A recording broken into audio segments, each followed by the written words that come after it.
Supporters of women and sympathizers, I am Theodis Jackson, and welcome to the first part of the workshop. Our logo, male, female, offspring. This is the highest relationship you can have with the opposite sex. There's 5 relationships: friendship, sweethearts, platonic love, fiance and fiancée, fiance and fiancée. I'm the chief educator of the Loveography Institute. Loveography is a new science. Loveography means when you conceive the love. We teach inside of the human spirit there's 2 vibrations. One is love, one is hate. Once love is activated, love can be activated by a person, God, denomination, plant, animal. You can see, hear it, and you can feel it. I use President Obama and his wife Michelle as living examples that when love is activated, you can see, hear, you can feel this. And then plus these people, when they're in love, they do things for people. Most people know that if it wasn't for Michelle, he wouldn't be president. Okay, now each relationship feels different. When I say each relationship feel different, it's a different feeling. I'm gonna give you an example of stuff. I'm 63 years old. Back in the 60s, I used to drink beer, I used to smoke marijuana. These were substances, but these substances produce different feelings. Relationships are like that. I'll give you another example. You have 200 to 300 sense perceptions. One of the connections is vision. Human beings, for instance, there are groupings for a human being. You got the Caucasoid, you got the Asians, and you got the Africans. All of them have a head, 2 arms, and 2 legs. All human beings look alike basically, but there is a difference. The Asians, for instance, you have Koreans, you have the Chinese, you have the Japanese. These are different people, but it's another study of the people. Another sense perception that you have is music. Let me stop you right here. When I was brought up in school, I was told there were 5 senses. But then as I began to study, I couldn't find out you have 200 to 300 sense perception. You live in a society that tell you have 5 senses because they want you to be controlled. This is how they control you. Once somebody do something and they use another sense, they always tell you that this person is a genius. This is how this works, so you don't have to explain this. Sometimes when you cut on TV and stuff, they show you some of the stuff that you can do and stuff, but if you're not aware of that, you think this is science fiction if you're not aware of your body. But anyway, another connection is audio.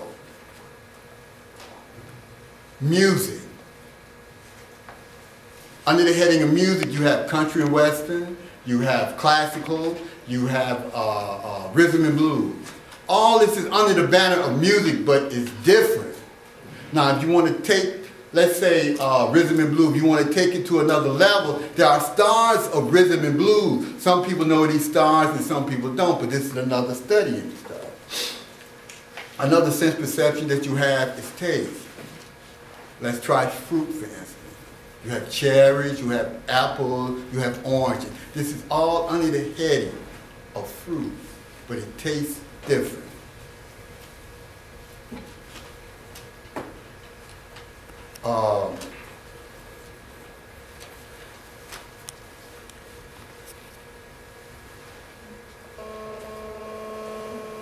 This right here is a representation of humankind. Mind, body, spirit. The Creator gave every male and female a mind. The male represents the body because they're physical people, and the females represent the spiritual because they're spiritual feelings.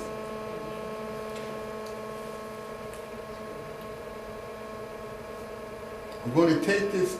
See, this can be used in interpretation of the concept of women feelings. Certain women, they reflect the mind. Certain women reflect the body. Some reflect the spirit.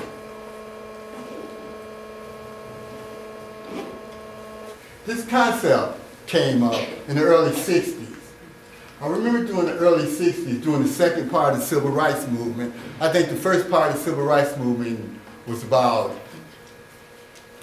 sitting on the bus or using the same restroom. I think the second part was like eating at the lunch counter. But anyway, I'm from Michigan, and in Michigan, it was taking place all over. But in the part of Michigan that I was from, the sexual revolution was beginning. And the women who were senior was telling the women who were junior, do not get caught up in this nonsense and stuff because the white males got too much power and stuff. You should make them pay, I think it was $2 or $3 to get married before they take their clothes off and stuff. They said you should do this because you cannot trust these men and stuff. And what I used to hear all the time is like James Mansfield, Marilyn Monroe, they're going to get used because their bodies, and men just look at them as receptacles. This is what the males do and stuff. But they were talking about the white males and stuff. I really didn't focus in on this too much and stuff, was because of civil rights movement was going on. But anyway, this is what the reflecting at that time in the white community. Now, the white women was telling their daughters, you should be like Jacqueline Kennedy. She could think for herself, you know. Do not get caught up in this nonsense of this sexual revolution and stuff, you know. And because you would lose. You would lose, you know, once you deal with them. Jackie Kennedy was like I said, she was the epitome of white womanhood and stuff. And oh God, you know, I can expound, I can go on and on about this woman and stuff, you know. She married the president at that time, Jackie Kennedy, and later on she married an oil baron, Onassis and stuff, you know. But like when I was in Michigan, and as I was growing up, it was in the 60s, I kept hearing over and over again, not the black woman, but the white woman. Because the black woman at that time wasn't even thinking like this. The majority of them wasn't even thinking like this and stuff, you know. This right here is Sarah Palin. She's the epitome of like the dumb blonde and stuff. A couple of times, I remember one time I was talking to a black woman about my concept, Loveography, about how you should organize around it because women's senses are superior to males and stuff. And I remember this one sister was telling me, I think she was in her mid-20s or late 20s, she was telling me like, your concept, she figured my concept was old-fashioned because she said like, she didn't think the white man had that much power anymore because all over the world people are fighting this man and stuff to grasp power. And I was telling them, whenever you see a woman like this who can run for president, you know, white men love this kind of woman right here. Cheerleader, dirty blonde and stuff. They love her and stuff, you know. She's like the poster girl for every white girl who want to be like a dumb blonde and stuff. She can run for president. Because they was pushing this woman to run for president. But she bowed out. Another thing, talking about how the white male still rule everything. Back in the late 80s, I'm using the example of Playboy magazine because they had a lot to do in the 60s with the sexual revolution.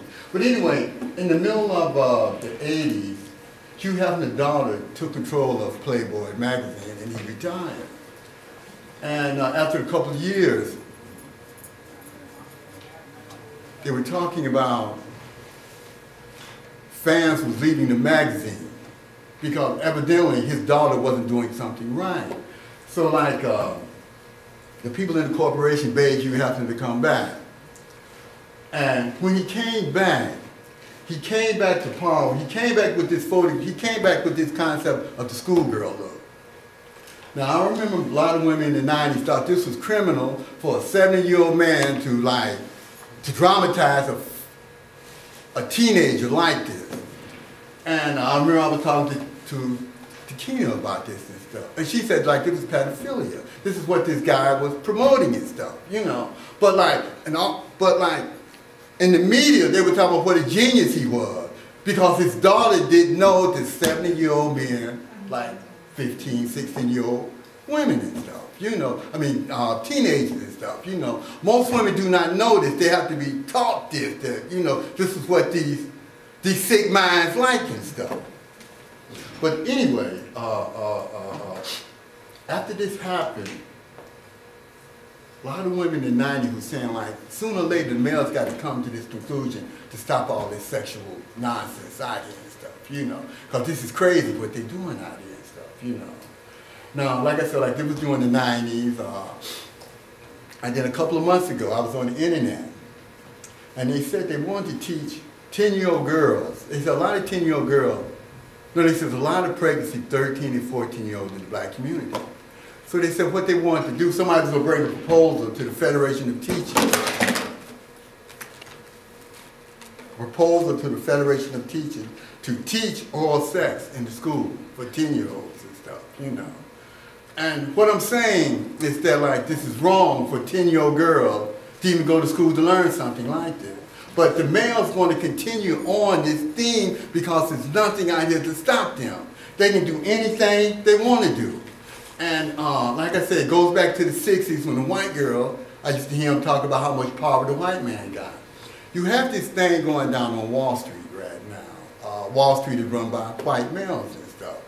College girl, she was talking about that she wasn't even married, and they were talking about that her grandchild owed $40,000.